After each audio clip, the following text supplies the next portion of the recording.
Goa first time వెళ్ళాలనుకునే వాళ్ళకి నా suggestion ఏంటంటే, మీరు ఫ్లైట్స్ బుక్ చేసుకున్నప్పుడు try to book it for north Goa. Okay. Airport ఖాళీగా ఉంటది. మెయిన్ గోవా ఎయిర్‌పోర్ట్ కంటే కూడా నార్త్ గోవా ఎయిర్‌పోర్ట్ ఖాళీగా ఉంటది. బెస్ట్ రేట్స్‌కి దొరుకుద్ది. At the same time I felt north Goa is way better than south Goa.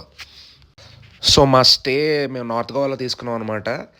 అదేదో ఏరియా ఉంటది. కేలంగుట్ అనుకుంటా. నేను కరెక్ట్‌గా పలుకుతున్నా లేదో నాకు తెలీదు గానీ, ఆ ఏరియాలో తీసుకున్నాం. బచ్చిగాడు వచ్చాడు.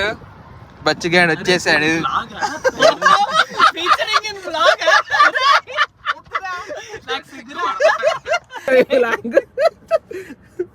వాళ్ళు ఆల్రెడీ ఫీచర్ చేశారు.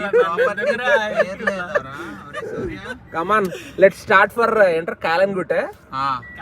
కాలంగోట పేరు లేదా మామ, అందరు దేవుని మొక్కండి కార్ చేసిన. Let's start.